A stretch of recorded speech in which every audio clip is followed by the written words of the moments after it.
Este mes han pasado muchas cosas. He visto una película de los 80 muy extraña que mostraba el exceso del consumo en la época. Y mirad cómo estamos ahora. He leído un libro sobre alienígenas que provocó una oleada de caos y pánico real en 1938 en Estados Unidos. He rescatado un clásico absoluto de los cómics que sigue siendo de lo mejor que se ha hecho.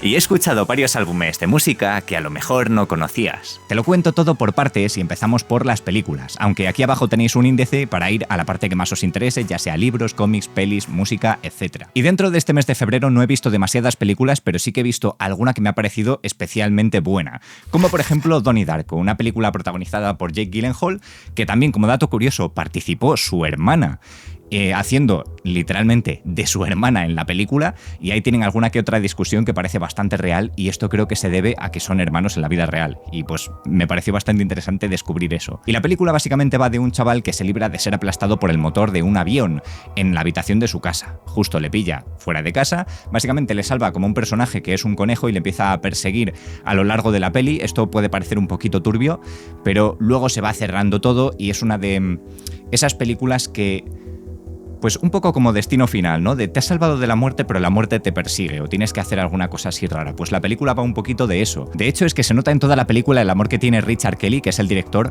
por las distintas artes, porque hay bastantes referencias a la literatura. En clase, mientras están estudiando, hay varias referencias a libros clásicos. La madre del protagonista aparece leyendo un libro de Stephen King. Hay muchas referencias a la música y además la película aparece en ciertos momentos una especie de videoclip, empezando incluso sonando ya una canción que es The Killing Moon de Echo and the Bunnymen, que esta canción resume perfectamente la trama de la película. Es que literalmente la resume, y yo creo que el director estuvo escuchando esta canción, se inspiró, le pasaron algunas que otras cosas porque estuve investigando sobre alguna que otra curiosidad, y resulta que falleció su mejor amigo, con el que había trabajado mucho tiempo, y en las madrugadas básicamente empezó a escribir esta historia de Donnie Darko y se inspiró un poco en esa canción, desarrolló la trama en torno a esa canción y otras referencias. Se inspiró también en un accidente que hubo de avión, que se cayó una carga de, creo que era de hielo, sobre una vivienda, y le pareció bastante interesante esta idea de la muerte cayendo del cielo. Así que todo esto desarrolló la trama de esta película. Y también otra curiosidad bastante turbia es que esta película estaba programada para octubre del 2001, o no sé si un poquito antes, y coincidió prácticamente con el desastre de las Torres Gemelas. No sé si me entendéis, que tampoco puedo hablar mucho de esto porque me banean el vídeo, yo que sé por qué. Básicamente, como os he dicho, el chico se salva de ser aplastado por el motor de un avión, y no pudieron hacer prácticamente promoción de la película, porque el desastre de las Torres Gemelas ocurrió en septiembre del 2001 y estaba relacionado con esto de los aviones. Así que la promoción de la película nadie quiso hacerla y se estampó en taquilla. Fue un fracaso en taquilla a pesar de lo buena peli que pueda ser considerada a día de hoy, que mucha gente directamente la considera cine de culto. Y quitando todas estas curiosidades que creo que le dan un poquito más de sabor a la película para disfrutarla más, si no la habéis visto y ahora la veis, pues yo creo que tiene una capa más de profundidad. Me parece una película muy buena, muy bien dirigida. Jake Gyllenhaal me parece un actor excepcional, que después ha hecho otros peliculones que he estado viendo recientemente, como Nightcrawler, que voy a aprovechar y la menciono ahora. Prácticamente todo en esta película me parece casi perfecto, a excepción de alguna que otra cosa, como por ejemplo un personaje que le están dando un poquito de misticismo, que es una señora mayor, y de repente no le dan ningún tipo de conclusión en la historia o no le dan más relevancia porque enlazan con una cosa de viajes en el tiempo, no se investiga demasiado, simplemente la película puede que termine de una manera un poquito más abrupta, aunque cierra muy bien el ciclo. Solo que es eso, te abre alguna subtrama que finalmente no concluye. Así que bueno, esa es la parte que me dejó un poco más frío de la película, pero aún así me parece un peliculón. Y ahora, como decía, seguimos con Nightcrawler, otra película protagonizada por Jake Gyllenhaal, en la que ya es una persona más mayor, no es un niño como en Donnie Darko, y aquí encuentra un trabajo, porque es una persona que está a dos velas, no tiene ni un duro, y encuentra básicamente un trabajo en el que tiene que ir a escenas de crimen a grabar y después vender esas imágenes a televisiones, centrándose principalmente en una cadena de televisión en concreto. Y si os gusta pues un poco las películas que ocurren en ambiente así nocturno, que son un poquito de thriller, de ver también qué es lo que hay detrás de la psicología humana, qué estamos dispuestos a hacer por dinero, pues es una película que me parece bastante buena. No me parece tan remarcable como Donnie Darko, pero sí que es cierto que me sigue pareciendo una peli buenísima, como por ejemplo Prisoners. Es que casi todo lo que ha hecho Jake Gyllenhaal o en lo que ha participado me parece excepcional, y si no habéis visto tampoco Prisoners, pues tenéis que verla. También seguimos con The Fall Guy, no sé cómo se llama en castellano, el chico que se cae, y esta película la protagoniza Ryan Gosling, que también me parece un actor muy bueno, y creo sinceramente que esta película es una carta carta de amor al cine de acción. ¿Por qué? Porque el protagonista, Ryan Gosling, hace de un doble de acción de un actor que es un estúpido, tal, que además el actor que hace de estúpido es Aaron Taylor Johnson. Lo que más mola de esta película es ver cómo hay acción a rebosar por todos lados y va sobre el rodaje de una película de acción, que el protagonista ha tenido un accidente al comienzo de la peli, esto no es un spoiler, estaba enamorado de una chica que era operadora de cámara y finalmente termina como directora unos años después. Él se retira de esa carrera de hacer de doble de acción porque después de lo que le pasó no quería saber nada y creía que la chica, después de haber sufrido él el accidente, no querría saber nada de él, yo que sé por qué. Se monta sus pájaras mentales, pero finalmente vuelve a trabajar de doble de acción encontrándose de nuevo con la chica, que ahora es una directora, está participando en su película y pasan un montonazo de cosas, incluida una especie de subtrama, bueno, una trama principal de corrupción dentro de ese mundillo, las cosas turbias que se hacen, todo lo relacionado que tuvo que ver con el accidente que sufrió él. Pues es una peli que me pareció bastante divertida. No me parece un peliculón como tal, pero sí que si os gusta el cine de acción, me parece una película indispensable para ver. A mí, por ejemplo, me encanta ese tipo de cine y es que en esta película tienes escenas de acción que son una barbaridad, porque encima están haciendo las escenas de acción, están rodando cómo hacen todo lo que hay detrás de la escena de acción. Y, no sé, me parece brillante en ese sentido, ¿vale? Es cine disfrutón. No, la trama, no os esperéis que sea una locura. Por ejemplo, Donnie Darko es una trama que es más libre de interpretación, un poquito más onírica, más surrealista. En el caso de The Fall Guy, no, es una trama muy directa, con personajes muy arquetípicos, el malvado es malvado porque sí y ya está, no tiene ningún motivo así oculto, así que son personajes quizá un poco más planos, no tienen tanta profundidad, pero aún así me parece una peli muy disfrutable. Y ahora pasando a un peliculón que me ha sorprendido muchísimo, que lo vi con Andrea, mi pareja, es Sin City, una película basada en un cómic de Frank Miller, que tiene bastantes cosas detrás que me parecieron especialmente curiosas. Pero lo primero, lo más remarcable de esta película es la estética, porque han intentado llevar el cómic tal cual a la pantalla. No me he leído el cómic, por lo menos todavía, porque sí que es cierto que la estética en el cómic de Sin City no me llama tanto la atención y me gusta mucho más cómo han dejado la estética de la película. En el cómic tenemos un blanco y negro muy empastado, que eso es lo que no me llama tanto la atención, pero en la película el blanco y negro que le han hecho... Si no la habéis visto, os estaré poniendo alguna que otra imagen por pantalla y es que no tiene nada que ver con el blanco y negro de películas antiguas que podéis ver. No, es un blanco y negro actual, tratado, o sea, tiene un tratamiento visual espectacular. Yo creo que se han dejado la piel en hacer el color de esta película y es irónico porque es blanco y negro y tiene tratamiento de color exhaustivo. También, aparte del blanco y negro, resalta en casi todos los planos y en todas las escenas muchos pequeños detalles, como por ejemplo la sangre. En diferentes momentos de la película la ponen de un color blanco intenso, en otros momentos la ponen de un color rojo intenso. Los ojos de varios personajes los recalcan en color. Por ejemplo, no me acuerdo ahora cómo se llama la actriz, pero es la niña de Las Chicas Gilmore, que me parece que hace un papelón aquí y me sorprendió verla porque yo estaba acostumbrado a verla en Las Chicas Gilmore y no tiene nada que ver con el papel que hace esta película, que es un poco más de dominatrix, por así decirlo. Pues tiene unos ojos azules preciosos y le dejan el tono azul de los ojos y el resto en un blanco y negro así intensísimo. Otro personaje con unos ojos verdes, una mujer con un vestido rojo, unas pastillas las quieren resaltar, pues dejan el tono más o menos natural del frasco. Ese tipo de cosas. Para que entendáis un poquito esta película sin destriparos nada, tenemos varias historias de distintos personajes dentro de una misma ciudad. Y esa ciudad pues está caracterizada por ser bastante oscura, tenemos personajes que generalmente son bastante malos. Uno de ellos lucha muchísimo por el honor, a pesar de parecer físicamente una especie de monstruo y ser un bruto. Y tiene cosas muy exageradas y es una de las cosas que más me flipan de la película. Pero su estética es lo que más llama visualmente. Las tramas pues están bien. Además tenemos a Bruce Willis, que hace un papelón. Tenemos a Rosario Dawson, tenemos a Elijah Wood. Tenemos actores muy buenos. El de Hijos de los Hombres, que no me acuerdo ahora cómo se llama, el protagonista. Pues la verdad que es una peli buenísima. Y Robert Rodríguez, que es el director, se jugó un poquito parte de su carrera o algo así, entendí. Y es que renunció al sindicato de directores para poder contar con Frank Miller, que es el autor del cómic, pues quería que Frank Miller codirigiera junto a él para tener la adaptación más fiel posible. Y básicamente, según tengo entendido, el sindicato no se lo permitía, tuvo que renunciar al sindicato de directores y finalmente lo consiguió. Y también, como otro dato curioso, Tarantino dirigió una escena de la película por solamente $1. Y esto lo hizo como un favor personal a Robert Rodríguez, porque creo que compuso la banda sonora de...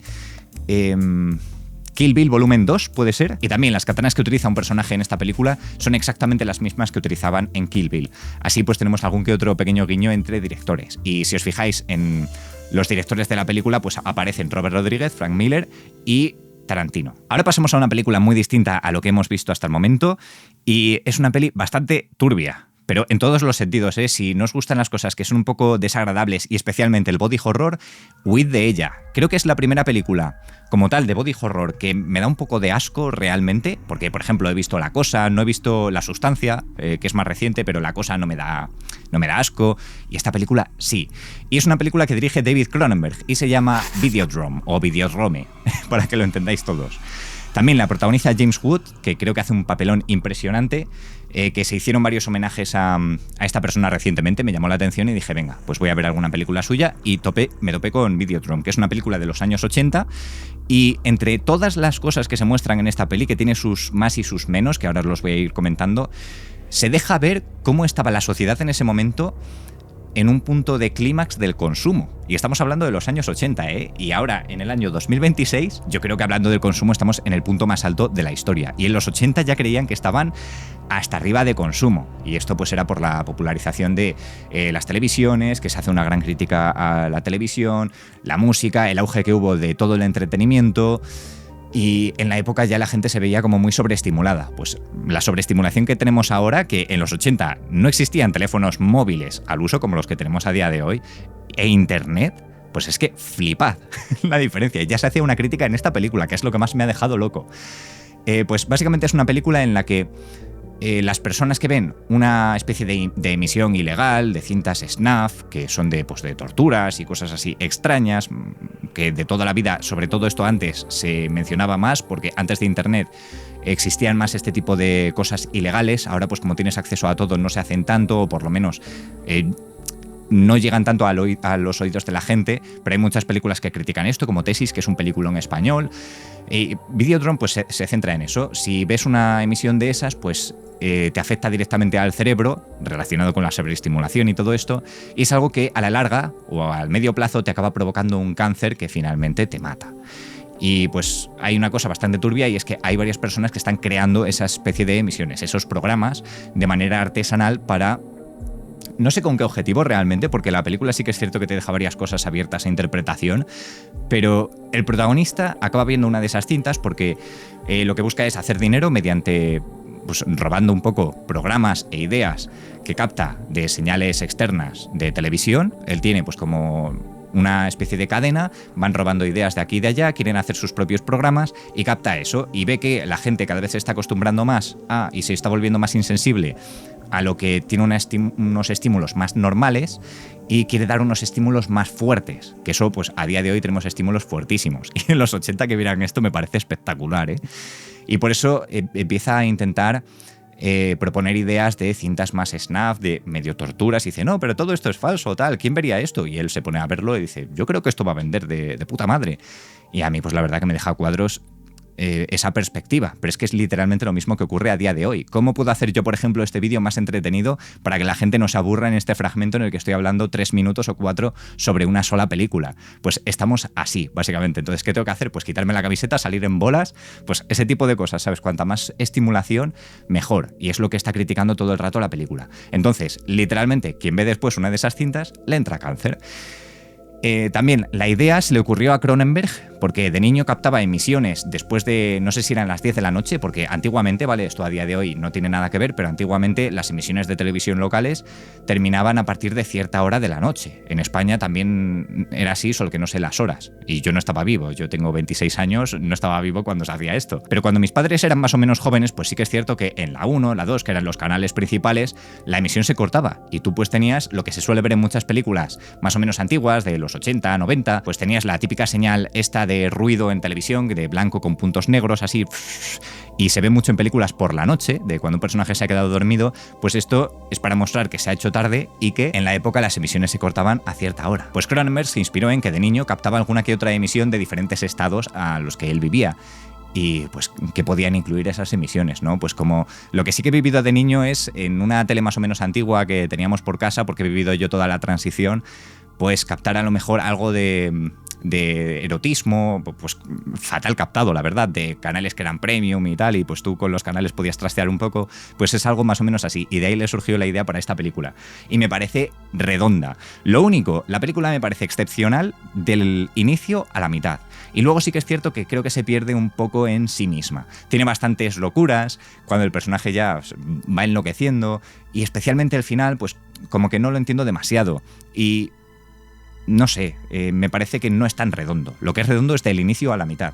Y si aguantáis el inicio a la mitad, es lo mejor de la película. Pero es que en general, ver el conjunto de la peli me parece, a día de hoy, un ejercicio necesario. Porque te hace una crítica que es que, pues lo típico, como que te lees 1984 de George Orwell y dices, si es que estamos exactamente igual. Pues te ves esta película y dices, es que estamos exactamente igual. Así que ahí tenemos Videodrome de David Cronenberg. A continuación tengo apuntadas que no me parecen dos peliculones. Me parece, el primero sí, y es Kick-Ass, ¿vale? Otra película basada en cómic. Kick-Ass volumen 1 y volumen 2. Pues me vi primero la número 1, que no las había visto cuando salieron. Y esta película la protagoniza Aaron Taylor Johnson, Nicolas Cage y Chloe Grace Moretz, ¿vale? Que hace un papelón impresionante. Y en esta peli tenemos a un Aaron Taylor Johnson bastante jovencito, que tendría 10 y pico, 20 años, y hace de un estudiante de instituto, que es muy aficionado a los cómics, a los superhéroes, y lo que quiere es que haya superhéroes en la vida real, que haya superhéroes intentando salvar a la gente de los malos, los problemas que hay en el día a día.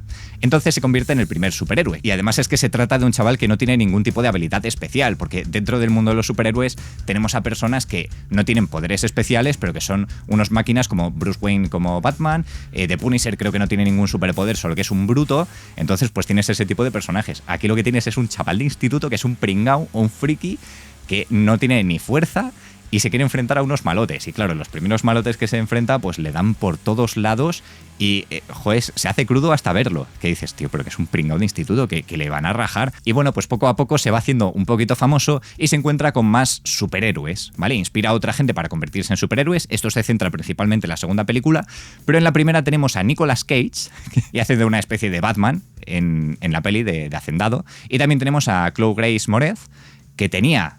¿cuántos años en la película? 12 años o menos. Es una niña, o sea, es un renacuajo.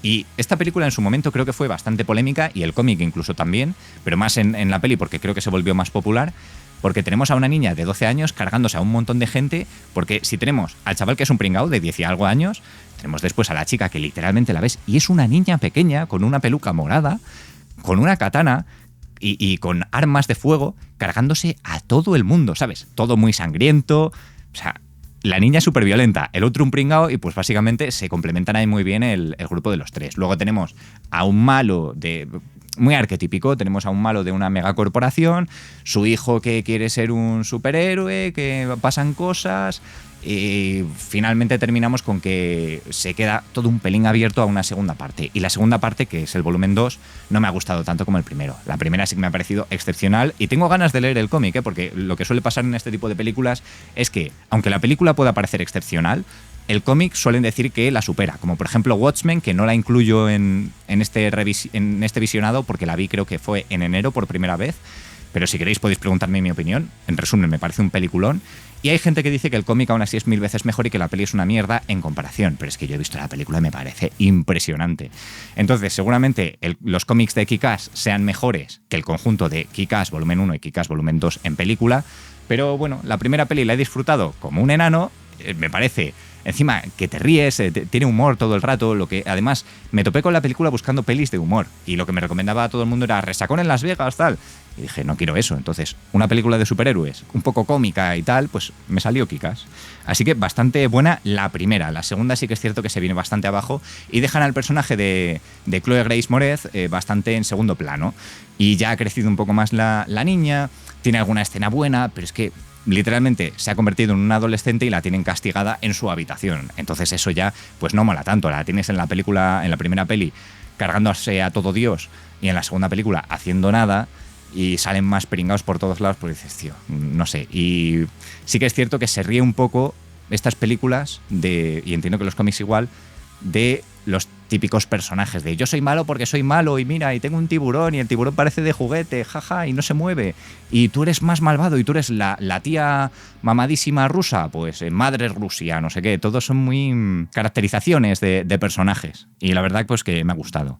Y la última película que tengo apuntada es El Señor de los Anillos de los años 70, la película de animación que recoge desde el inicio del primer libro del Señor de los Anillos, La Comunidad del Anillo, hasta el enfrentamiento de la batalla del abismo de Helm, cuando vencen los buenos, y se queda ahí abierto a una segunda parte que finalmente nunca hicieron. Y es que esta película fue bastante polémica porque técnicamente tiene cosas que son una pasada, luego en el guión hay muchas cosas que dejan bastante que desear, y se la puede admirar por diferentes cosas. Ahora os cuento lo que más me gusta. Pero en general, lo que ocurrió con esta peli es que la iban a llamar parte 1, El Señor de los Anillos parte 1. Y la productora no quiso venderla así, porque dijo, ¿quién va a ir a las salas de cine a ver una película que se llama parte 1 sabiendo que va a haber una segunda parte? O sea, era un momento en el cine en el que decía la gente, ¿por qué voy a pagar para ir a ver una película que está a medias? A día de hoy te hacen películas, o yo que sé, Fast and Furious, que son decenas de películas ya, o las de Marvel, cuando intentan dar una continuidad a una saga,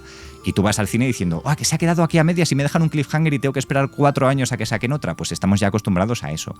En ese momento, en los años 70, pues se ve que no era muy popular el hecho de dividir una película en varias partes. Y es que la peli no sé si dura cerca de 3 horas y como que reunir todo en una sola peli era demasiado costoso, necesitaban sacar algo de beneficio y recuperar gastos porque les salió bastante cara.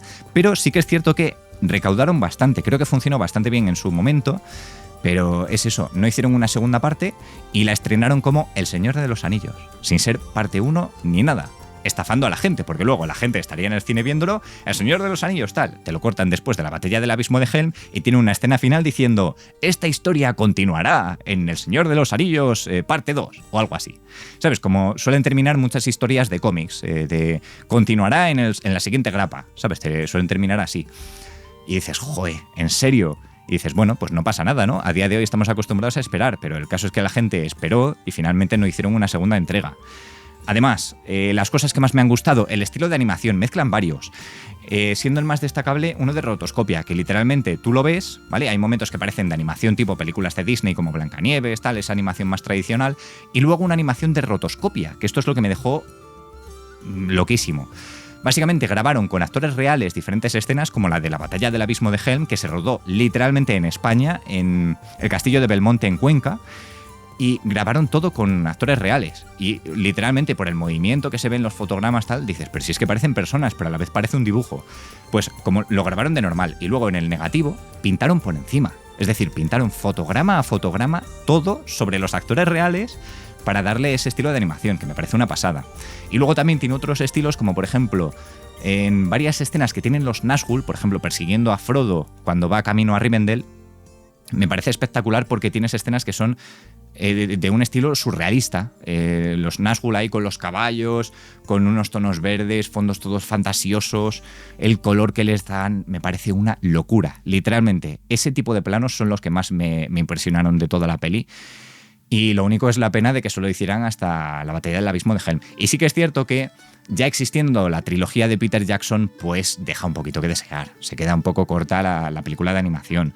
Pero si no hubiera existido esta película de animación, la trilogía de Peter Jackson habría dejado más que desear, porque si os fijáis, las pelis del Hobbit que hizo Peter Jackson no son tan buenas como la trilogía del Señor de los Anillos, entre otras cosas por el tiempo que tuvieron de preproducción, que fue nulo, la tercera película fue casi toda improvisada, Peter Jackson pasó por una crisis tremenda de ansiedad y no sé si entró incluso en depresión porque es que era horrible todo lo que se le venía encima. En El Señor de los Anillos todo se hizo bien y con tiempo y con buena producción y tal, pero también lo que tenían en El Señor de los Anillos eran referencias. Y tú, por ejemplo, ves en la escena del cumpleaños de Bilbo, pues cuando está agradeciendo a todo el mundo de no sé qué, ciñatiesa, canapié, y sale uno y grita canapié, y se le ven los pies ahí gigantes asquerosos.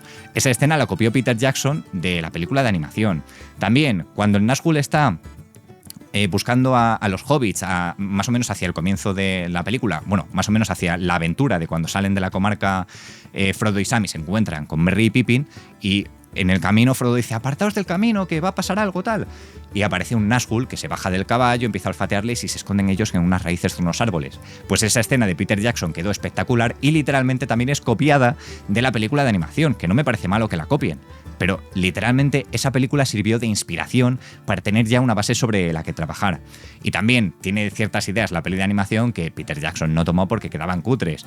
Gandalf diciendo cosas de el señor oscuro, no sé qué, tal. Y asustando a Sam de ¡buh! Y Sam asustándose de ¡ay! ¿Sabes?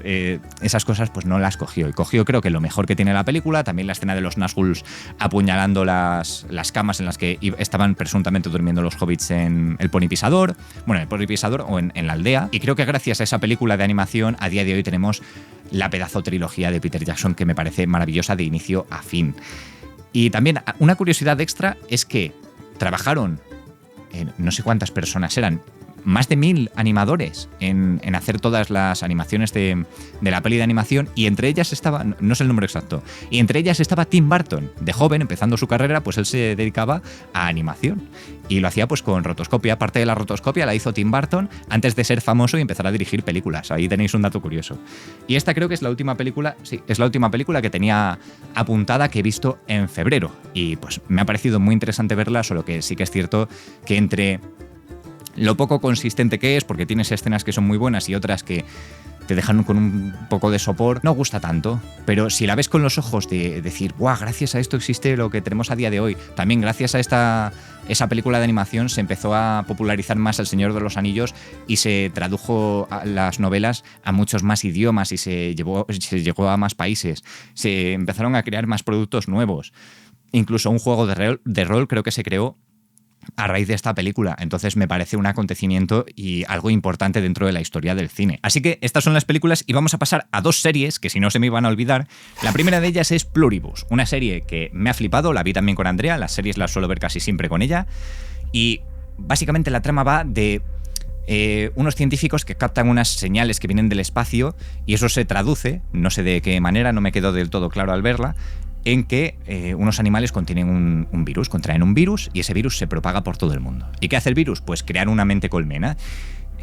Son una especie de parásitos que se meten en el cerebro de las personas y los seres vivos y funcionan como si fueran un solo ser, excepto unas pocas personas que son inmunes a todo esto y pueden pedir a estos poseídos por los alienígenas cualquier cosa que quieran. Quiero el avión del presidente, pues te traen el avión del presidente. Quiero una bomba nuclear, te dan una bomba nuclear. Lo que pidas, te lo dan, excepto quiero que todo vuelva a la normalidad y que vosotros muráis. Eso no, porque lo ven como algo que les afecta directamente a esos parásitos y pues pasan un montón de cosas. Además es una serie un poquito slice of life, de esto de que no tiene una trama grandiosa y se centra en pequeños detalles, en lo que le va ocurriendo a un personaje, así pues de cómo pasan los días, porque por lo que cuento, vienen unos alienígenas, se crea una mente colmena y dices, ¡buah!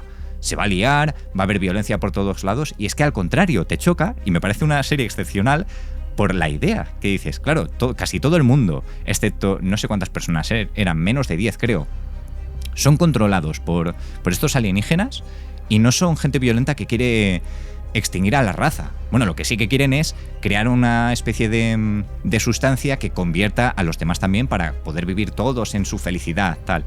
Y además la serie se jacta de que todo el mundo es feliz al ser poseído por esta sustancia, y creo que tiene referencias, bueno, por estos alienígenas, y creo que tiene referencias a algunos libros como Un Mundo Feliz, tal, que eso ya son más pájaras mías, pero aún así me parece muy bueno, especialmente por la idea. Y que no haya violencia, simplemente sea todo como en paz, tranquilo.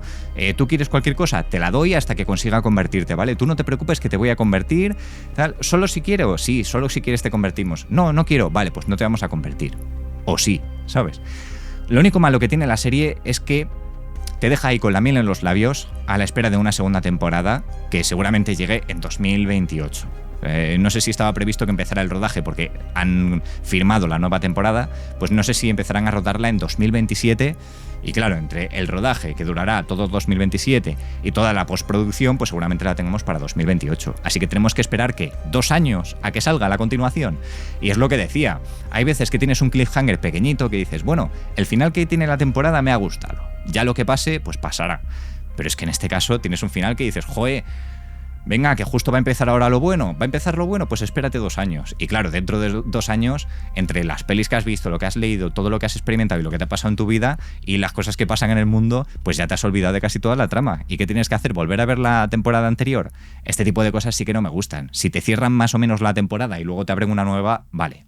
Y hablando de cerrar temporadas y abrir nuevas, tengo que hablar de The Walking Dead. ¿Por qué? Porque la he empezado a ver con Andrea. Es una serie que yo seguía a diario cuando salió en el 2015, 2014, por ahí, 2010 y poco, quizás. Y es una serie que me encantó cuando salió. Me acuerdo de ver el piloto en televisión, el episodio piloto, cuando todavía no estaban popularizadas las plataformas de streaming y todo se estrenaba en la tele. Y tú decías, vale, ¿qué día se estrena The Walking Dead? Y estabas ahí, que va a llegar la hora. Y creo que era por la noche, además, después de cenar. Salió el piloto y me quedé alucinado, me impresionó. Tengo varios de los cómics, tengo hasta el volumen, el integral número 4, que van a sacar 8 Planeta, que esto ya lo comentaré cuando hable de cómics y en vídeos cortos, pero todavía no me los he empezado. Y la serie la abandoné, ¿por qué? Porque lo mismo que con Pluribus, termina una temporada, te dejan con un cliffhanger y dices, joder, ¿cuánto tengo que esperar?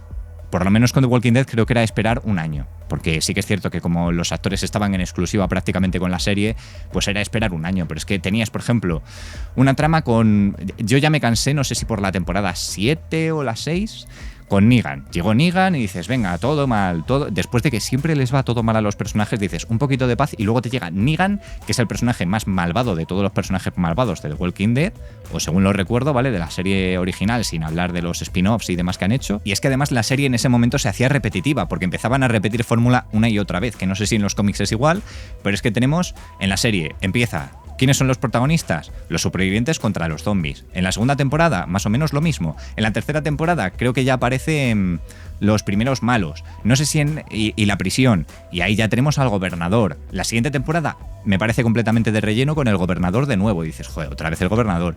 Luego, la temporada en la que hay varios episodios con el tema este de la terminal, que hay más malos, todos son malos. Y dices, joder, pero...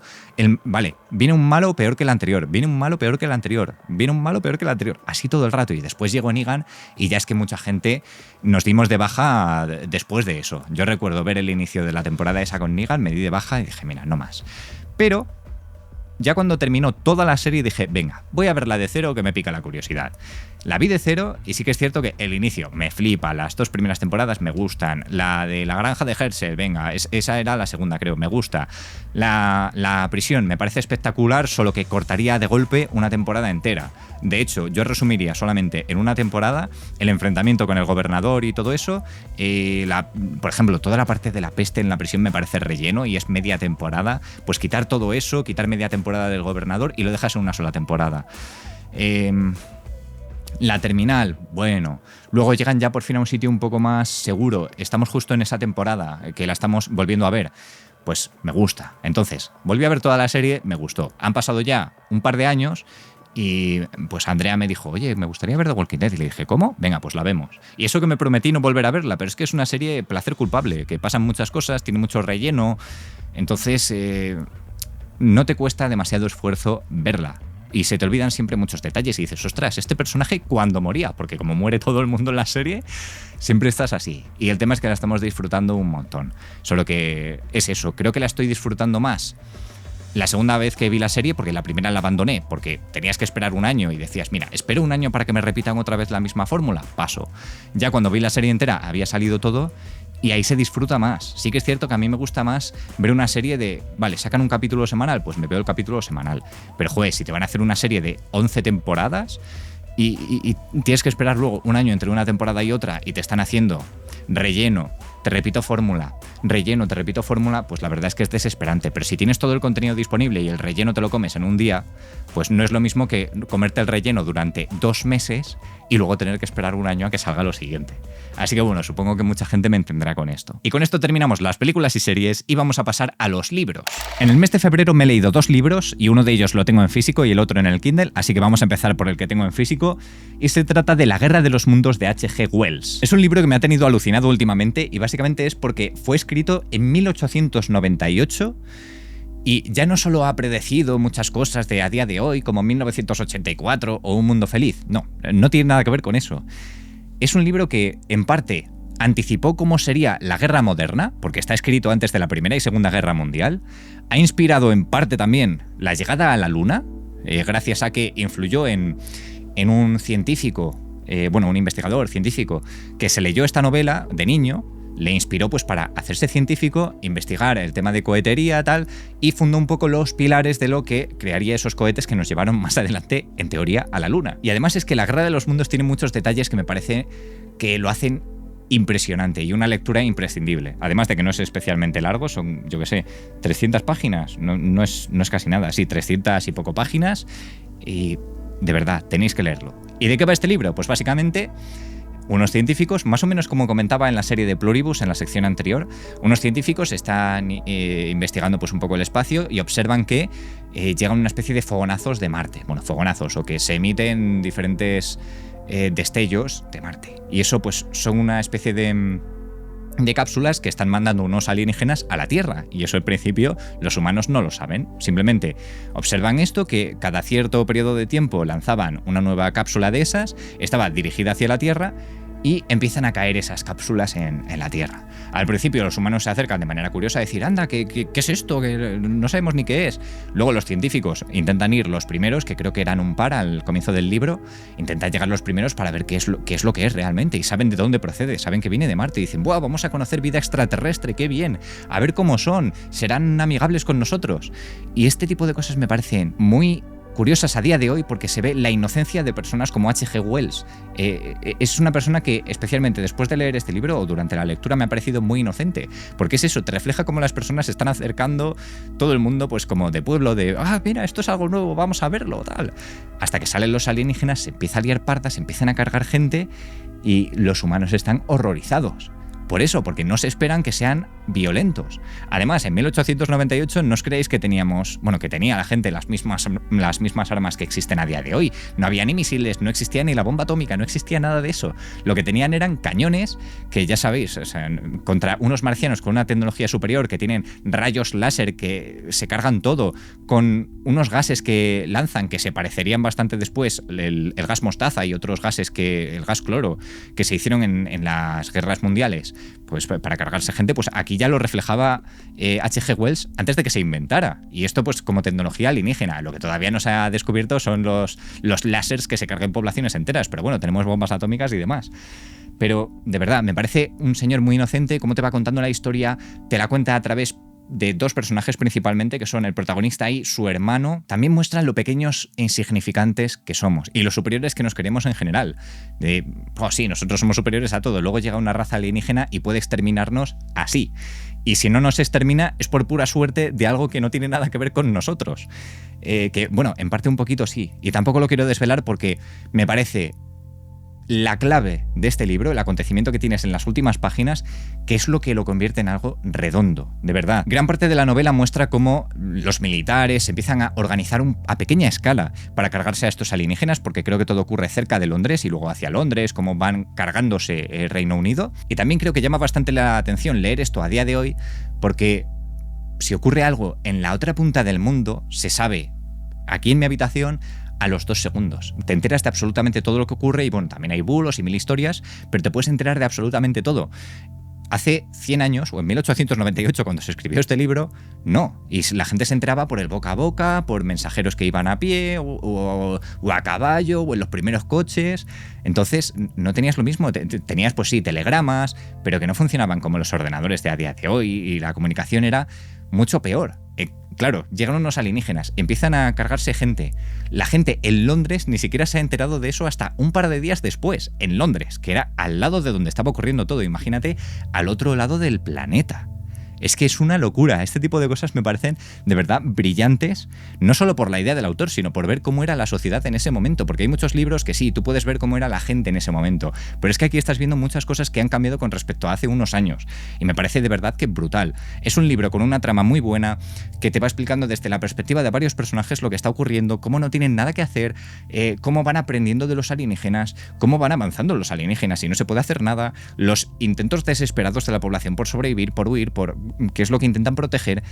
Todo eso es brillante. Y aparte, pues otros detallitos son curiosidades, como por ejemplo que en 1938, 40 años después de la publicación del libro, Orson Welles, el actor, hizo una interpretación de, creo que sería pues algún capítulo en la radio. En 1938, sí, que tengo por ahí la chuleta y de hecho lo voy a quitar para que veáis esto pues un poco más colorido. Pues hizo una reinterpretación en la radio de algún fragmento de este libro adaptado al lugar donde se estaba haciendo la emisión, en Estados Unidos, cambiando un poco la historia y avisando a lo largo de la emisión varias veces que se trataba de pura ficción, lo que estaba diciendo, que no estaba ocurriendo en la vida real.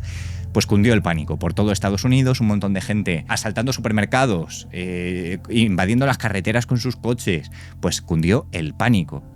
Todo por este libro y por esa narración esa interpretación de Orson Welles, que creo que la haría a lo mejor con alguien más en la radio, pero es que es una pasada, y es que eso a día de hoy no ocurre. Ahora estamos curados de espanto. Si escuchas algo por la radio y lo primero que piensas, sin que te digan esto es ficción, dices esto es ficción. Lo primero que piensas. Y es que antes todo el mundo era más inocente. En 1898 la gente era muy inocente, por lo que veo aquí. Y en 1938 también, por lo que se vio en esa emisión de la radio.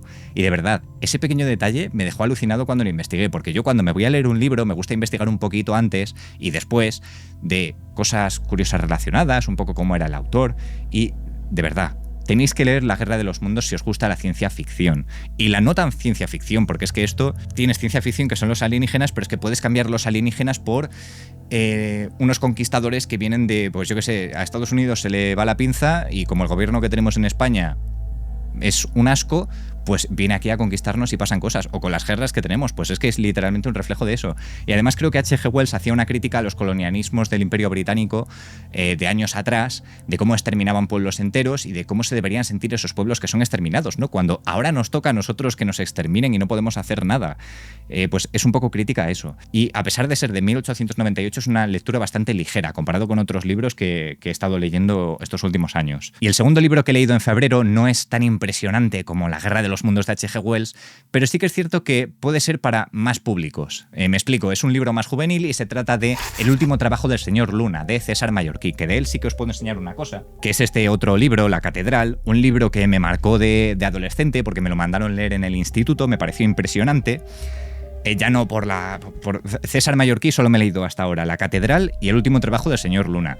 Y son libros muy juveniles, ¿vale? No podéis esperar el mismo tipo de narración que el de H.G. Wells o de autores más adultos. Esto sí que se nota que está dirigido para un público más joven y con personajes en general más planos, que aún así tienen cierta profundidad y trata temas un poco no tan infantiles. O sea, trata temas más o menos adultos, pero con un tono de narración juvenil. Y La Catedral me parece un libro muy recomendable, creo que ya he hablado de él en alguna ocasión. Y el último trabajo del señor Luna, me lo había recomendado un compañero con el que estudié cine hace unos cuantos años. Y básicamente cuenta unas historias paralelas que se entrelazan de una especie de asesino a sueldo que ha tenido muchos nombres y ahora ya no recuerda ni su nombre nativo, y su último nombre que le han dado para el último trabajo que tiene que hacer es Luna, por eso es El último trabajo del señor Luna. También la historia de un chaval que es superdotado y va a un colegio en el que tienen una clase especial para esos superdotados y pues muestra un poquito lo duro que puede ser crecer como un niño superdotado en un ambiente normal cuando todos les van a hacer bullying por ser diferentes, que parece irónico, es como son mucho más inteligentes que tú y tú les haces bullying. Pues sí, te muestra eso, es un tema que se trata en el libro y me parece muy interesante. También la historia de una mujer latina que se viene a vivir a España, porque algo curioso del libro es que ocurre todo en España, y te junta a esos tres personajes, el asesino, la mujer latina, que se convierte en una cuidadora del niño o asistenta en su casa, y el niño. Se juntan esas tres historias y tenemos la historia de este libro que me parece la verdad que muy completa. Los personajes pues sí que me parecen algo planos. He leído que el personaje de Luna, que es el asesino a sueldo, pues como que tiene bastante profundidad y dices, bueno, es un malo que no es tan malo y eso ya lo hemos visto mil veces, pero aún así me parece una lectura muy ligera, que puede leer cualquiera, que para gente que no está acostumbrada a leer especialmente, como La Catedral me parece un libro esencial para gente que no está acostumbrada a leer, también por su extensión. El último trabajo del señor Luna creo que luciría más o menos así en físico. Te lo lees literalmente en una tarde si quieres Yo el último trabajo del señor Luna me lo leí en 2 días, porque me atrapó, es muy digerible, no te supone ningún tipo de reto, que a veces hace falta esto, ¿no? Y lo puedes disfrutar igual, al igual que te puedes leer una novela gráfica infantil y la disfrutas. Pues este libro me parece esencialmente eso, un acercamiento para la gente más joven, y ojalá me hubieran recomendado leer ese libro también de adolescente. Por si os interesa saber un poco más de qué va este libro, básicamente tenemos al señor Luna, que le ha encargado un cártel latinoamericano buscar a una mujer, que es la otra protagonista, que les ha robado 50 millones de dólares, en esencia, ¿vale? Sin entrar en spoilers. Y eso es en Latinoamérica. Pues viaja a España, que es donde se ha alojado esa mujer, la está rastreando, pasan cosas. La mujer tiene una hija, no puede ver a su hija por miedo a lo que haga el cártel que son gente malvada y asesina. No se sabe al principio el motivo por el que la mujer ha robado esos 50 millones de dólares. El niño tiene una especial relevancia después en la trama, que ayuda a la mujer, el malo no es tan malo. Pues va un poquito de eso. Y lo que mola es la parte de Slice of Life, de ver un poquito cómo es cada uno de los personajes, su día a día, y ya pues las cosas que les van ocurriendo. Que lo que sí que tiene este libro es que escala a un nivel muy rápido. Y el final me parece bastante abrupto, eso es cierto. Quizás algún Deus Ex Machina, o sea, literalmente llega un personaje que dice voy a hacer esto, Deus Ex Machina, y se soluciona todo. Que bueno, ocurre en muchísimos libros, pero hay otros. En la Guerra de los Mundos tienes un Deus Ex Machina, pero es un Deus Ex Machina que me parece una explicación brillante de por qué ha ocurrido ese Deus Ex Machina. Aquí es un Deus Ex Machina de, pues aparece este personaje y hace esto. Y dices, vale, pues estamos en El Señor de los Anillos, están a punto de cargarse a Frodo, pero justo llega Aragorn. Deus Ex Machina. Aparece Aragorn porque sí. Y si no aparece Aragorn, pues aparece Boromir. O aparece cualquier otro personaje que te inventes para salvar al personaje principal. Pues algo más o menos así. Entonces, el último trabajo del señor Luna me ha parecido un buen libro, que quizás si lo hubiera leído de adolescente me hubiera volado la cabeza, como lo hizo La Catedral en su momento, pero a día de hoy se me queda un poco corto y cojo comparado con otras lecturas más serias, más adultas, que acostumbro a leer últimamente. Así que bueno, si os gustan los libros así que no son tan densos, probablemente os guste. A mí me ha gustado, pero no me ha parecido tan bueno como me lo han pintado en un principio. Y pues eso es una pena, ¿no? Tener unas expectativas altas y que después tú te esperes una obra maestra y sea un buen libro, pero no una obra maestra. Así que ahí tenemos las 2 lecturas del mes de febrero. No voy a mencionar más porque actualmente me estoy leyendo 2 libros, uno con Andrea haciendo una especie de club de lectura y otro por mi cuenta, así que esos los dejaré seguramente para el mes que viene, que los tendré ya terminados. Así que estos son los libros y vamos a pasar a los cómics. Diario de Rorschach. Ahora voy a hablaros de los cómics que he estado leyendo en el mes de febrero. El primero de ellos es Elfos, el tomo número 1, y pues tengo la idea de ir hablando de cada uno de ellos, ¿vale? Tengo ya unos cuantos comprados, voy a seguir la serie porque me ha gustado mucho, y es una serie de Yermo, ¿vale? Yermo tiene unas publicaciones generalmente de fantasía, creo que también tiene algo de ciencia ficción, género también Slice of Life, tienen un poquito de todo, pero principalmente lo que más me llamaba la atención suyo era fantasía por recomendación de un tío mío. Y me recomendó esta saga de Elfos, quise comprarme el primero, me lo leí y a raíz de eso, por las navidades y tal, me regalaron varios más. Y también yo me he comprado alguno que otro. Y este mes me he empezado leyendo el primero de todos, que incluye 2 historias que son autoconclusivas, ¿vale? La saga de Elfos pertenece a una saga conjunta que se llama Las Tierras de Arran y está formada por la colección de elfos, enanos, magos, orcos y goblins, las tierras de Ogón, un montón de cómics, ¿vale? Y es una saga que actualmente la forman, no sé si 50 y pico cómics como este, es una barbaridad la cantidad de cómics que hay, pero lo bueno es que muchos de ellos como este son autoconclusivos, pero a lo mejor aquí te cuenta 2 historias que con la máscara no veo. La primera es El Cristal de los Elfos Azules, y a lo mejor te cuenta más historias de los elfos azules en las continuaciones y puedes seguir un pequeño hilo conductor en próximas entregas, ¿vale? Pero sí que es cierto que la historia que se cuenta aquí es autoconclusiva, al igual que la del honor de los elfos silvanos, que es la segunda historia. En cuanto a cuál es mejor o peor, creo que me ha gustado más la segunda, aunque más o menos han estado ahí. Sí que es cierto que el dibujo mejora en una de ellas. De hecho, el dibujo en la primera de las historias me parece precioso. En el segundo flojea un poco más, en la segunda historia. Y creo que es el mismo dibujante. Pero en términos generales, las 2 historias me han gustado bastante. La primera de ellas es un poco detectivesca y va de que han asesinado un poblado de elfos azules y no se sabe quiénes son. Entonces 2 personajes van a investigarlo. Y además, en ella tenemos la aparición de una posible elegida para utilizar el poder, un poder especial y recuperarlo del océano. Una posible elegida que, bueno, van a pasar luego cosas y se van a enlazar las dos tramas, ¿vale? Son dos tramas que van ocurriendo simultáneamente a lo largo de la historia y se juntan y, bueno, pasan más cosas que no quiero spoilear. Y la segunda historia básicamente va de una humana en busca de ayuda de elfos silvanos porque los orcos están atacando a los humanos y necesitan ayuda y antiguamente eran aliados, ahora las relaciones están más tensas. Me gusta más el guión de la segunda historia y el dibujo de la primera, ¿eh? Esto es un poco curioso. Pero va en busca de esos elfos silvanos, al principio se niegan, encuentra a un elfo que la salva, luego ella le salva a él y bueno, pues van pasando más cosillas con un final que me parece un poco agridulce y que le da un toque a esta historia que quizás no te esperas al empezarla. Y bueno, en general me parece una buena introducción al mundo de elfos. Ya iré contando por aquí qué tal mi experiencia leyendo los siguientes, pero este primer tomo me ha gustado bastante, la verdad. Y además algo a destacar es que Yermo Ediciones suele traer cómics, creo que son franceses, muchos de ellos son franceses o franco-belgas, y el dibujo que tienen en general es que es de los que más me entran por los ojos últimamente. El siguiente cómic que me he leído es La Espada Salvaje de Conan, el primer volumen, pero no de La Espada Salvaje, sino de Super Conan, que es una recopilación de 16 volúmenes, creo que es, la tengo entera en otra habitación, que son de mi padre, y recopila las mejores historias en teoría de La Espada Salvaje de Conan, que eran chorrocientas mil grapas. Me gustan más estas recopilaciones que las grapas sueltas, pero también mi padre tiene una colección de grapas impresionante de La Espada Salvaje de Conan, que bueno, si no conocéis mucho el mundo de Conan, yo solo me estoy leyendo La Espada Salvaje de momento y ya iré a por otros de Conan. Pero La Espada Salvaje se entera en blanco y negro y es un blanco y negro precioso, de hecho el mejor que he visto hasta el momento. De lo que he leído, que tampoco tengo gran experiencia en los cómics, pero es de lo mejorcito, de verdad. Y aquí pues tenemos a gente famosísima, John Buscema, Tony de Zúñiga y el que siempre se me olvida, Roy Thomas. Pero bueno, John Buscema, poco que decir. La Espada Salvaje de Conan, si hay gente que sabe de cómics aquí, pues me puede dar una lección a mí. Yo literalmente estoy empezando, ¿vale? Así que he empezado por este primer tomo de Super Conan, que es una recopilación que salió, no sé si en los años 80. Y si os fijáis, como esta tiene el lomo morado, creo que es la segunda edición. Tengo el tomo 1 y el 2 en la segunda edición y el resto en la primera edición, que creo que es verde.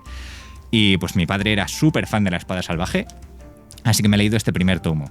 Y dicen que es de los mejores, y con razón, porque cuenta la historia de Conan el Libertador. No es una recopilación de diferentes historias en un solo tomo, sino que creo que es el único tomo de Super Conan que cuenta una sola historia, ¿vale? Son chorrocientas páginas y básicamente es la historia de cómo Conan libera a Aquilonia de un rey que es un tirano y de un hechicero que gobierna en las sombras, utilizando al rey como una especie de marioneta. Y también cuenta la historia de cómo Conan se convierte en rey. ¿Vale? Empieza directamente así este primer tomo de Super Conan. No te lo cuenta todo en orden cronológico de cómo empieza Conan siendo un bárbaro y tal, y conquistador y todo esto. No, directamente te cuenta esta historia y va saltando los Super Conan de adelante hacia detrás. Entonces, bueno, yo que quería empezar a leerlo, pues directamente me he topado con un Conan más maduro. Además, el guión me parece espectacular, que no se queda por detrás del dibujo en ningún momento. Tiene ciertos giros la trama, también ciertos tópicos, pero no es lo típico de que dices, vale, y va a pasar esto, y va a pasar esto. A ver, tú sí sabes que si la intención de Conan es conquistar la ciudad y convertirse en rey, pues sabes que lo va a conseguir 100%, eso seguro. Pero el viaje es lo que no consigues predecir y es lo que me está gustando de Conan, o por lo menos de este guión que me ha parecido excepcional, de verdad. Y oye, pues ha sido una sorpresa muy agradable y quiero seguir leyendo los siguientes y también las grapas sueltas de La Espada Salvaje. Y ya estoy pues ojeando un poquito a ver si encuentro tomos o recopilaciones de Conan en color, ¿vale? Entonces, si vosotros sabéis de cómics y de Conan y me podéis recomendar en color cuál coger, pues os lo agradezco, porque estuve mirando y vi que había como un ómnibus en color, pero ahora está agotado en todos lados, por lo menos el primer volumen, entonces no sé.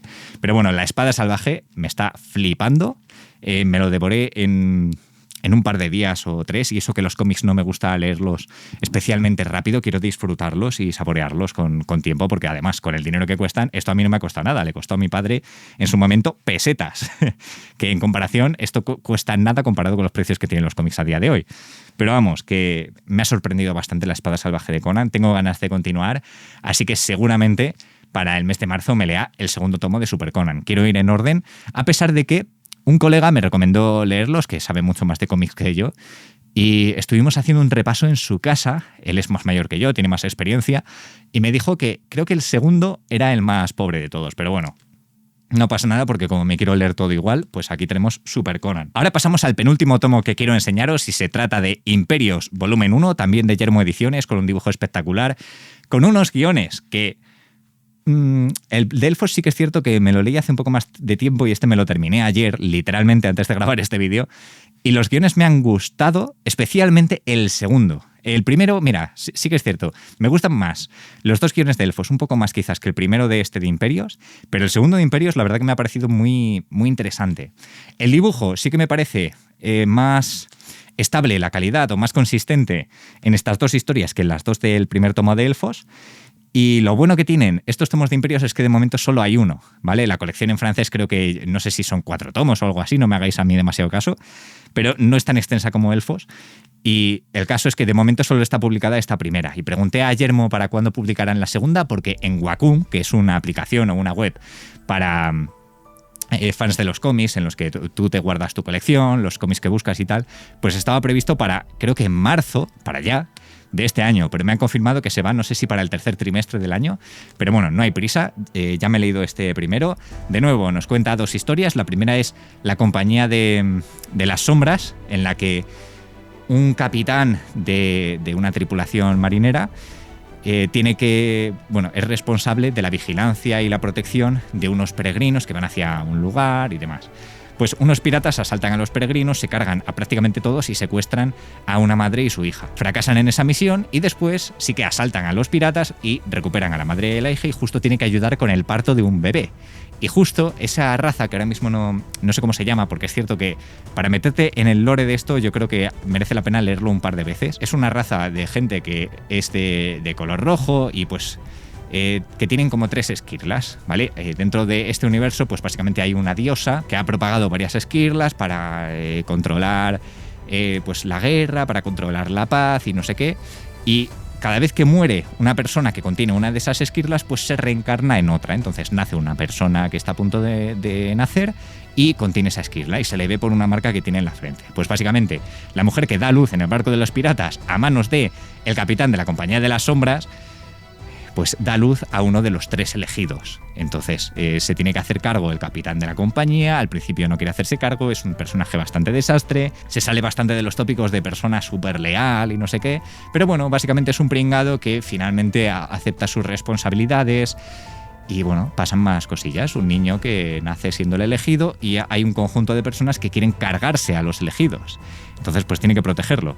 Y en la segunda historia tenemos a la compañía del lobo gris, que me parece una historia más interesante que esta primera. Básicamente empieza todo con una niña que tiene un ojo de cada color, un ojo de color rojo y un ojo de color azul, y es una descendiente de Aelder, algo así se llaman, y no es una descendiente como tal, sino que es una bastarda, ¿vale? Se ha reproducido un Aelder de estos, o Aeldar, o como se llamen, con una humana y ha nacido ella. Y es una bastarda. Y tanto los Aelder como los humanos la quieren muerta.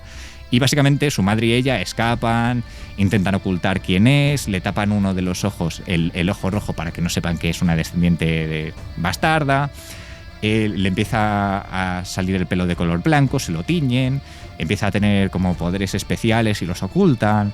Y bueno, finalmente se descubre el pastel, le pasan cosas horribles a la pobre chica y se encuentra con la compañía del lobo gris, que básicamente la acogen, la protegen y crece entre ellos y ya se hace una adolescente y prácticamente una persona adulta con ellos. Y ahí pues vemos cómo les acaba devolviendo el favor de alguna manera, que tampoco quiero spoilearlo aquí. Se cierra muy bien la historia. Y me parece bastante curioso también el posible universo que se puede crear en torno a Imperios, que no sé si lo han cerrado directamente con los pocos tomos que hayan publicado ya en francés, pero oye, el mundo que han creado me parece interesante para explotarlo en más tomos, no solamente en 2 que de momento va a haber en español dentro de nada. Pero Imperios, tanto los guiones como el dibujo me ha parecido buenísimo. Me ha gustado más la segunda historia que la primera. Creo que ha merecido totalmente la pena la compra, porque en su momento estaba entre 2, estaba entre el primero de West Fantasy, también de Yermo, o este. Me elegí por este y al llegar a casa dije, ay, quizá debería haberme pillado el de West Fantasy. Pues oye, no me arrepiento de haberme comprado este tomo. Y para el último cómic me voy a cambiar porque es algo especial. Y por último, y no por eso menos importante, Me he leído también Spider-Man Vuelta a casa. Este cómic, según tengo entendido, fue un intento de retomar la saga de Spider-Man cuando estaba en su debacle, en el peor momento de su historia, y básicamente se muestra un Spider-Man más mayor, de unos 30 y pocos años, y en esta historia pues vemos cómo intenta conseguir un trabajo estable, ya no está de reportero haciendo fotos y intentando venderlas, sacándose un dinerillo, sino que vemos a un Spider-Man más serio, no tan adolescente, y además contiene un par de cosas bastante curiosas, como por ejemplo un personaje que se llama Ezequiel y tiene más o menos los mismos poderes que aquí Spider-Man, y le hace dudar un poco sobre cuál es el origen real de sus poderes. Básicamente le pregunta si la araña le eligió porque ella estaba a punto de morir por la radiación y eso le hizo pasarle los poderes, o le eligió porque yo qué sé qué, y pues le replantea un poquito alguna cuestión existencial que Spider-Man, Peter Parker, no se había preguntado en su vida. Y básicamente es un personaje aliado. Claro, yo al principio al leerlo pensaba que sería un enemigo, pero nos presenta a un nuevo enemigo que es bastante poderoso y que va en busca de superhéroes para arrebatarles los poderes. Es decir, cuanto más poder tiene un superhéroe, mejor le viene a este personaje porque es una especie de vampiro de poderes. Entonces, se carga a estas personas con superpoderes y gracias a eso puede vivir más años. Es un vampiro de héroes, básicamente. Y además, la otra curiosidad que me parece que tiene este cómic es el momento en el que tía May se da cuenta de que Peter Parker es Spider-Man. Que esto creo que no se ha visto tantas veces, pues en este cómic lo muestran de una manera que me parece bastante bonita y más madura. No tanto de, ¡oh, qué bien! No, sino que lo muestran de manera madura.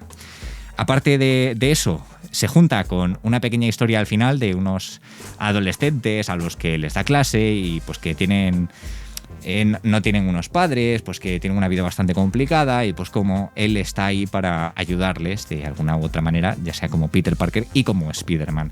Así que me parece un tomo bastante bueno, y especialmente porque estas colecciones que han salido alguna vez, creo, en los Carrefour en España, y es que este cómic es de mi pareja, que se lo he robado para poder hacer algún vídeo, le costó 3,99.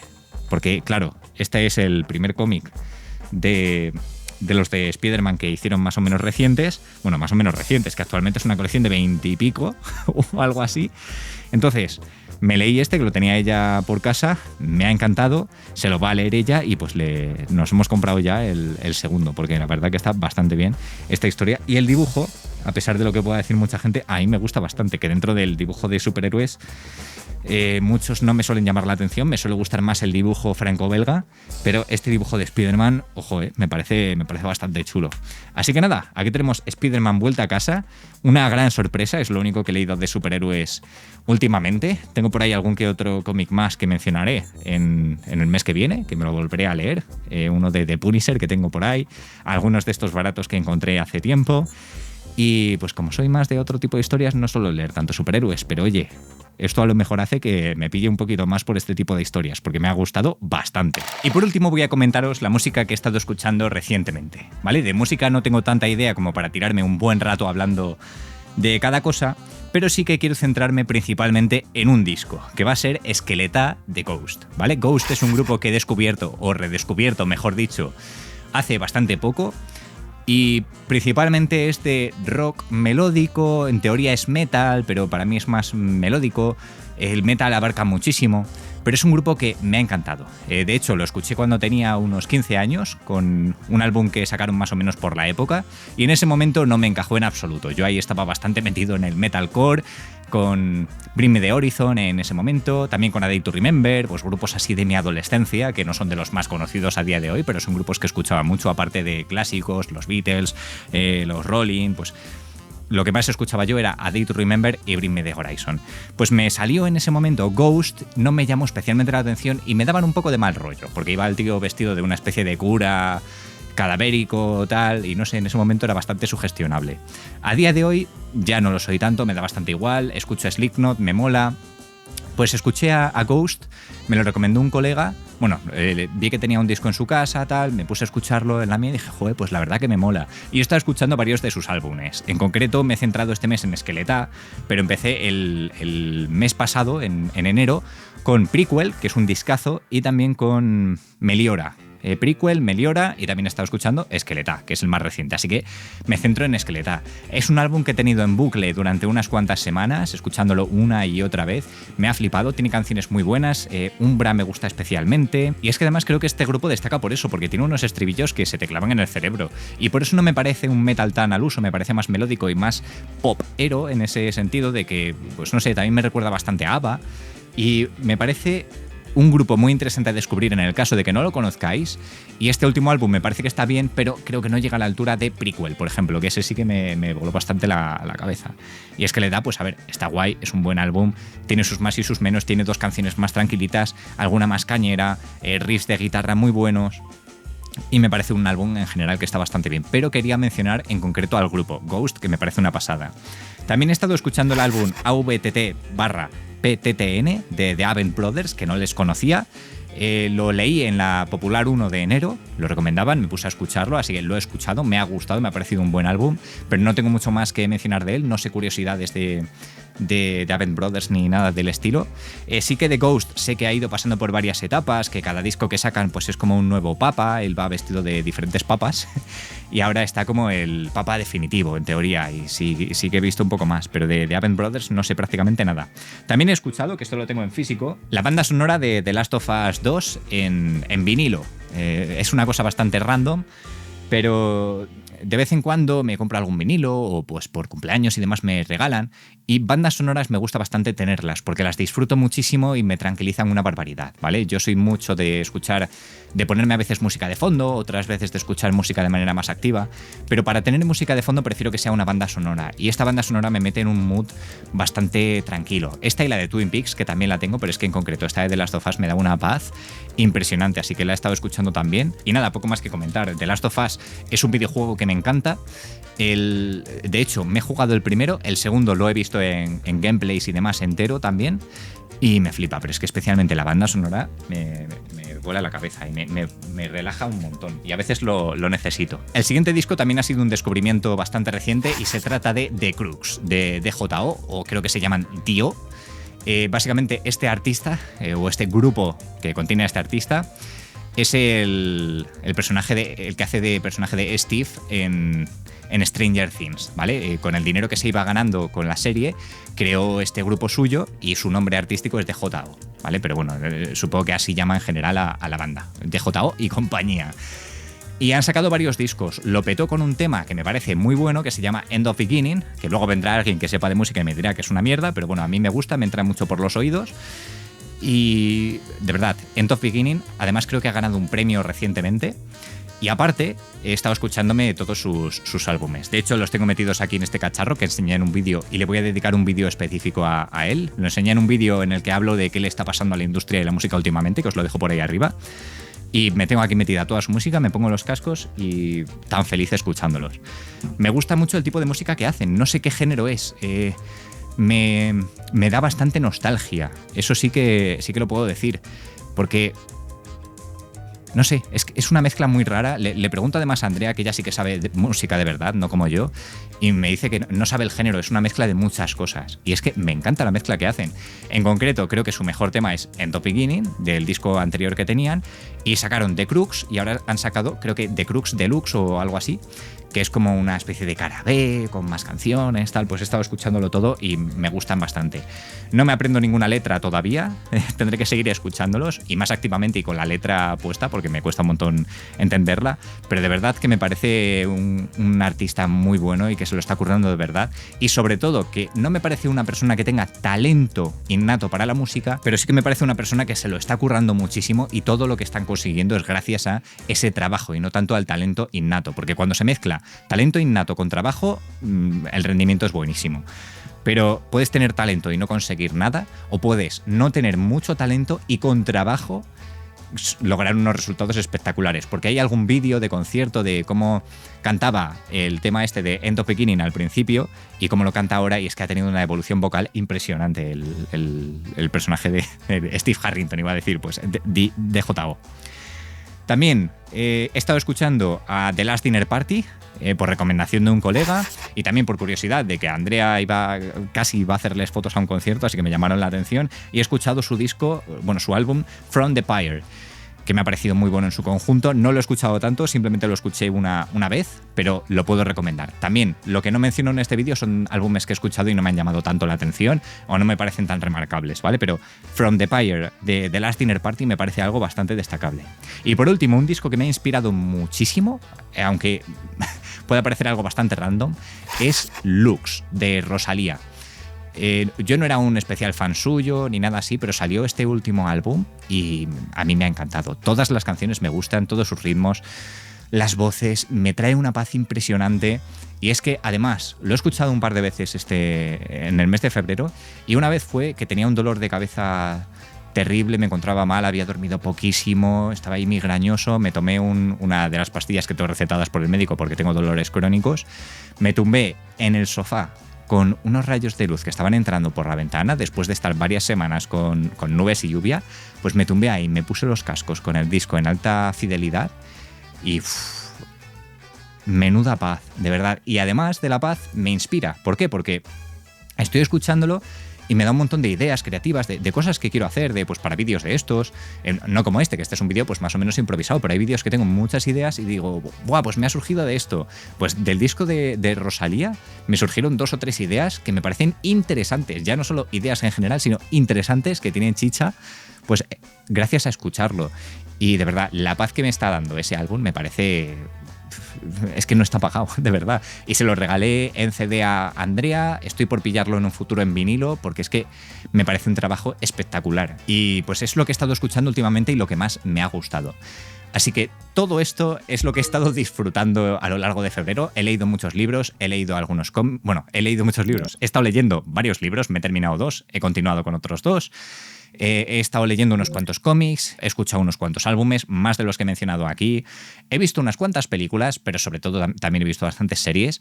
Y pues podéis dejarme por ahí abajo en comentarios qué es lo que habéis visto de películas que recomendéis últimamente, algún grupo o artista de música que os haya llamado la atención, me lo podéis dejar por aquí abajo. Yo lo agradezco muchísimo y siempre les intento pegar una escucha o echar un vistazo. Si me recomendáis algún cómic, también lo agradezco un montón, o algún libro a raíz de los que os he recomendado yo, pues ya sabéis que cualquier sugerencia en ese estilo es bienvenida, siempre que venga, obviamente, con respeto.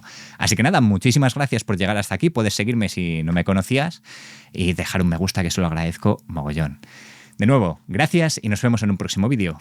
Adiós.